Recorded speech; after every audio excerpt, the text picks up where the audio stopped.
A viagem do Pátria. Portugal, Macau, em 1924.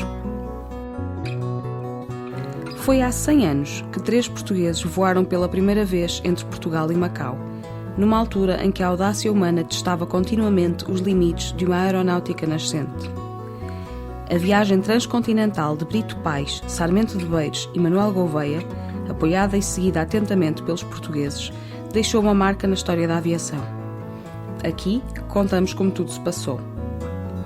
O podcast A Viagem do Pátria é uma produção conjunta da Força Aérea Portuguesa e da Universidade do Porto.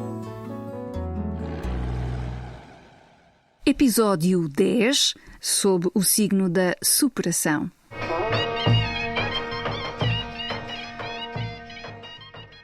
O Pátria foi obrigado a fazer uma aterragem de emergência em Budana, uma pequena aldeia oásis que a carta geográfica assinalava com um ponto no meio do deserto. Aparece algures no percurso Karachi-Agra e foi aqui que o avião se destroçou. As condições térmicas eram insustentáveis e a estrela de ar da hélice não resistiu. Eram 11 horas e 16 minutos da manhã de 7 de maio de 1924, precisamente um mês depois de se ter iniciado a viagem Portugal-Macau. Um mês depois, e o sonho de ligar por via aérea o nosso país àquela parcela do Extremo Oriente parecia ter chegado ao fim. Ficaram sem avião para continuar o raid aéreo, mas havia ainda uma possibilidade no horizonte, a de tentarem obter meios para substituírem a aeronave. Perante esta hipótese, Brito Pais, detentor daquela energia física que era um traço da sua personalidade, toma a decisão que, perante aquele cenário, se impunha. Apesar dos golpes que tem numa perna, Brito Pais, Sarmento de Beiros e Gouveia recolhem os instrumentos, as cartas de voo e a restante bagagem. Acautelam os destroços do aparelho e partem. Graças a um carro indígena, cedido pela população de Budana, seguem em direção à estação ferroviária de Piper Road, que ficava a uns 10 km. Desta estação, iriam apanhar o comboio para a cidade de Jodhpur, onde, eventualmente, teriam condições para tomar as medidas necessárias para salvar a missão. Brito Pais e Gouveia vão buscar ao Pátria que não desejo ver, de tal forma me dói a ideia de o ter partido, as bagagens que lá deixamos. 2 horas depois, pela 1 da tarde, um carrito indígena, que 2 pequeninos zebus vão arrastando sobre o sol que zimbra, conduz-nos à estação de Piper Road, de onde expedimos um telegrama para Karachi informando a nossa situação. No cómico indescritível da caravana que avança pelo caminho árido, os 3, empolarados na carriola, ao abrigo de um guarda-sol que Nanu Ram segura, o tio deste adiante, conduzindo os bois cuja corcunda oscila, atenua-se um pouco a nossa tristeza. Em volta, caminham algumas dezenas de homens quase nus, turbantes brancos, contrastando com o vermelho cobre da pele reluzente, falando, rindo e trazendo-nos de quando em quando uns frutos adocicados que brotam nos raros arbustos do caminho. É na estação onde chegamos exaustos e sôfregos de frescura e de tranquilidade. É ainda o mesmo carinho, a mesma hospitalidade, a mesma solicitude.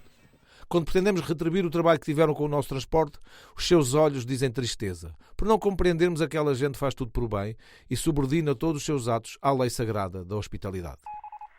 À chegada à estação de Piper Road, os aviadores portugueses enviaram um telegrama para Karachi e, pelas 5 da tarde, embarcaram num comboio que mais parecia um forno.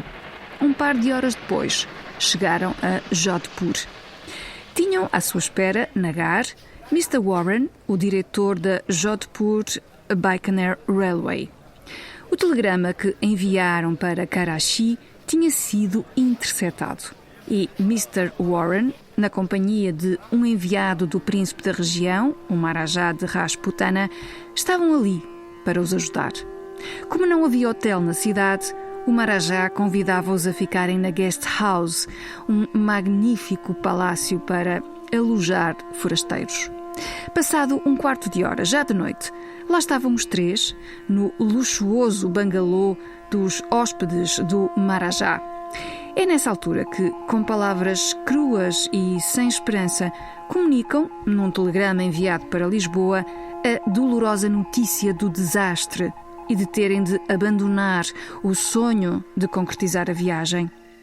Foi uma noite de insónias, a reviver o drama de tudo o que tinha acontecido e antecipar um ponto final na grande aventura de voar até Macau. Tinha começado de forma tão animada e cheia de alegria aquela manhã do dia 7 de maio, para terminar assim, de espírito triste e desanimado, precisamente um mês depois de terem partido de Vila Nova de Mil Fontes. Na manhã seguinte é o sol que nos acorda. Às 10 horas saímos no automóvel que nos espera às nossas ordens. Jodhpur é um borbulhar de vida na imensidão erma do grande deserto índico. A impressão que nos deixara a cidade, ao avistá-la em voo, confirma-se nessa rápida corrida de automóvel através das ruas largas.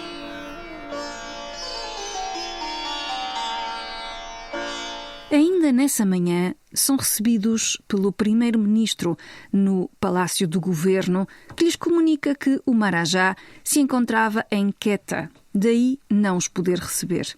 Ficam a saber que grande parte das forças do Estado de Rajputana se encontrava na zona de Parlu, onde McLaren teve de aterrar de emergência.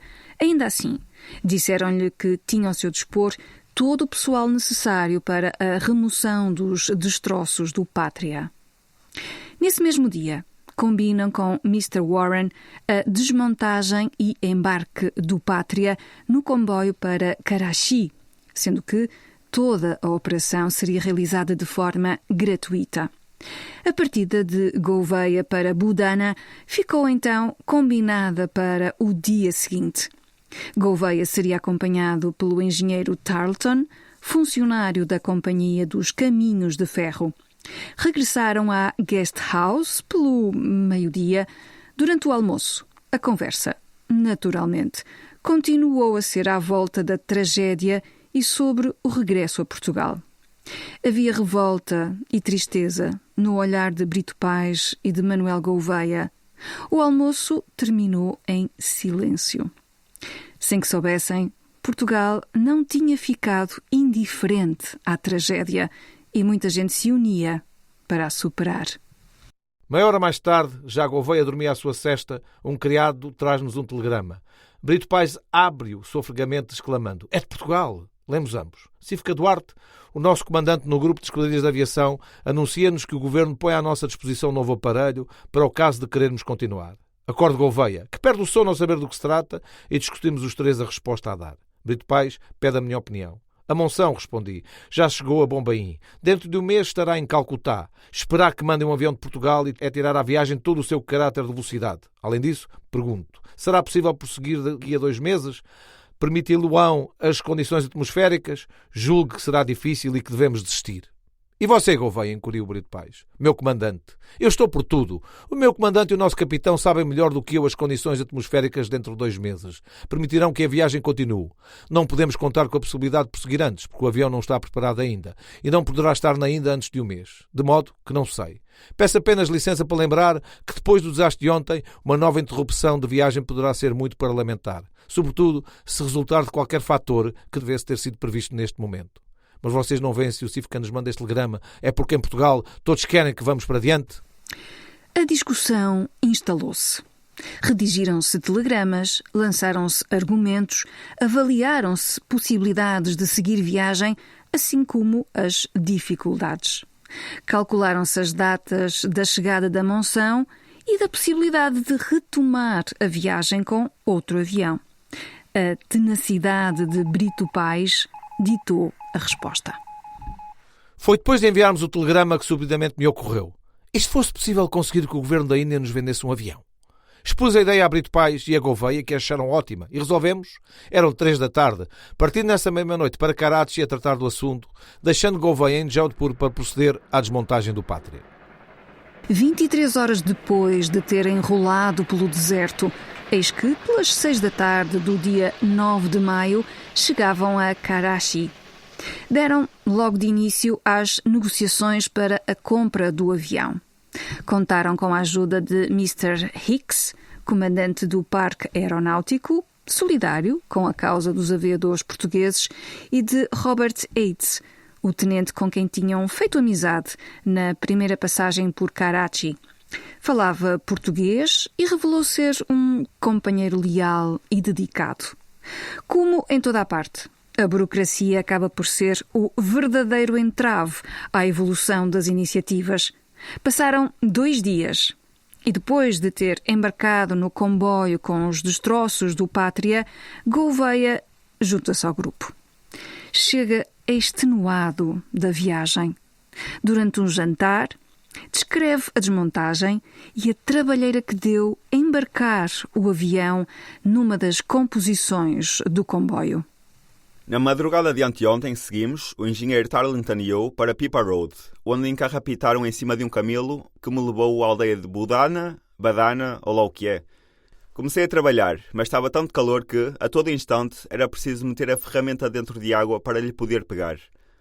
Os hindus estiveram sempre a ajudar-me, e entre eles aquele pequeno que nos acompanhou à estação. O engenheiro inglês, com quem me entendia com imensa dificuldade, tudo fez para facilitar o transporte do avião para junto da linha férrea. À tarde, tornámos a montar nos camelos para vir para Piper, a fim de dormir na estação. É um animal em que não me apanham mais. Como mesmo àquela hora ainda estava muito calor, pedi a 2 hindus que me trouxessem a cama para o cais.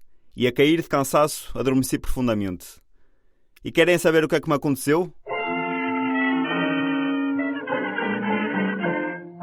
Altas horas, 3, 4 da manhã, acordo com fortes abanas na cama. Abro os olhos e deparo, próximo de mim, com meia dúzia de animais enormes. Com os cabelos em pé, dou um salto para o fundo da cama, como se fosse um rapaz de 15 anos. Num abrir e fechar de olhos, fujo para a sala de espera, atirando a porta brutalmente. Pela cabeça passa-me a ideia que estou na Índia, cercado sem dúvida por animais ferozes. Tigres, leões, leopardos, chacais. Já a salvo, penso em voz alta. Olha de que é que me livrei. Se não acordo tão depressa, era capaz de ter sido comido, hein? Na curiosidade de observar as feras, venço o receio e arrisco-me a olhar pela janela. Elas estavam lá, corpulentas, como se me esperassem. Senti de novo um calafrio. Mas na escuridão, a que os meus olhos se iam agora habituando, pareceu-me ver alguns dos bichos empoleirados, num muro de pedra solta, mastigando folhas de árvore. Aquela pacatez deu-me coragem. Abri a porta para atirar um show, enérgico que os atemorizasse. Os animais afastaram-se à exceção de um. Arrisquei-me então a sair e verifiquei que, afinal, as feras não passavam de cabrinhas mansas. Em Karachi, entretanto, os dias passam-se na expectativa, marcados pelo vai e vem entre esperança e desalento. As negociações para a compra de um avião ao governo indiano prosseguem, mas de forma muito lenta. Face a esta paragem forçada, os aviadores portugueses passeiam-se pela cidade, mas acabam por se aborrecer. A ânsia de obterem respostas leva-os todas as manhãs até ao campo de aviação de Drigh Road, mas regressam sempre sem novidades. Entretanto, chegam ao aeródromo os destroços do Pátria para serem encaixotados e enviados para Lisboa. Finalmente, recebem um telegrama de Delhi com a proposta da compra de um avião de Havilland, modelo 9, pelo preço de 4.700 libras. Na realidade, trata-se de um aparelho usado que, em Inglaterra, se compraria por apenas 3.500 libras. Depois de uma nova troca de telegramas, Cifca Duarte informa-os de que a solução que tinham proposto foi aceite. Poderiam comprar um avião na Índia. Quase em simultâneo, recebem um telegrama do Banco Nacional da Índia. Dizia assim: Karachi, 16th of May of 1924. To the Portuguese aviators, Captain Brito Paes and Lieutenant Beires, Jodhpur. Dear Sirs, we beg to advise having today credited to the account of António Jacinto da Silva Brito Paes the equivalent of £4,700 remittance in your favour from our London office by order of Banco Espírito Santo, Lisboa. Sem demora, Brito Paes e Manuel Gouveia seguiram de comboio para Lahore para assistir à montagem do aparelho recém-comprado e que passaria a chamar-se Pátria 2. Sarmento de Beires ficaria em Karachi até o dia 28 de maio. Desta forma, teria tempo para se ir treinando naquele tipo de avião que nunca tinha tripulado antes e para tratar das formalidades da compra deste aparelho. Durante a nossa permanência em Karachi, verificou-se um caso curioso. Era de tarde e, como de costume, deitara-me para a sesta, quando o boy veio anunciar-me a visita de 2 teósofos hindus que desejavam cumprimentar-me. Um par de figuras curiosas, diferentes, de olhar franco e firme. Pediu-me, o mais novo, detalhes sobre a viagem. Conversámos animadamente. O mais velho, de uns 75 anos, ouvia-nos em silêncio com indizível sorriso, sem deixar de fitar-me. Terminada a visita, que não excedeu 20 minutos, invadiu-me profunda sonolência e durante hora e meia repousei, envolto numa infinita sensação de calma. E não mais esquecerei o sonho que tive. O velho hindu voltara, fizeram-me levantar e conduziram-me a um parque cheio de sombras e lagos. E ali, sentados os dois junto ao tronco de uma árvore secular, falou-me da vida, do seu significado, do dever que temos de praticar o bem, de ser tolerantes, de compreender e de trabalhar pelo aperfeiçoamento do espírito. Depois, deu-me alguns conselhos e aludiu a certos incidentes que deveriam ocorrer no futuro próximo. As suas palavras impregnavam-me de doçura e serenidade, mas tinham um poder de persuasão impressionante. Ao acordar, sorri. Não tornei a vê-los, nem sequer os seus nomes fixei, mas as palavras que ouvira em sonho ficaram-me gravadas na memória, tanto mais que os 3 ou 4 incidentes a que o velho hindu aludira se verificaram passado pouco tempo. No dia 28 de maio, Sarmento de Beires parte para Karachi para se juntar aos camaradas em Lahore. Aguentou 24 horas de um calor sufocante dentro da carruagem de um comboio. A noite era abafada e o dia insuportavelmente tórrido. Salvou uma caixa de gelo que tinha de prevenção contra as insolações. Brito Paes e Manuel Gouveia aguardavam na estação de caminho de ferro, ambos já num estado de exaustão mental e emocional provocado por todo este compasso de espera. No dia seguinte, Sarmento de Beires realizava o primeiro voo de ensaio no Pátria 2, pilotado pelo tenente Olivier, um excelente aviador, com quem Sarmento de Beires realizaria mais 3 voos. Comparando este avião com o anterior, Beires sente uma imensa saudade do Breguet. Fica também com o coração apertado só de pensar na responsabilidade de ter 4.700 libras nas mãos. Nessa mesma tarde, acompanhado por Gouveia, ensaia o Pátria 2 uma vez mais. O aparelho, sobrecarregado com o peso do material de reserva, faz uma meia-lua no céu de Lahore e aterra no crepúsculo do amanhecer.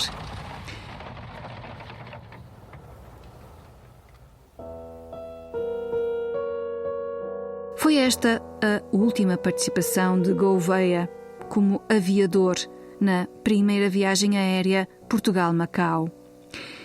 Este aparelho era de duplo comando, tal como o anterior, mas não tinha espaço para mais um tripulante. E assim, Gouveia não pôde continuar a desempenhar o importante papel que tinha tido até então.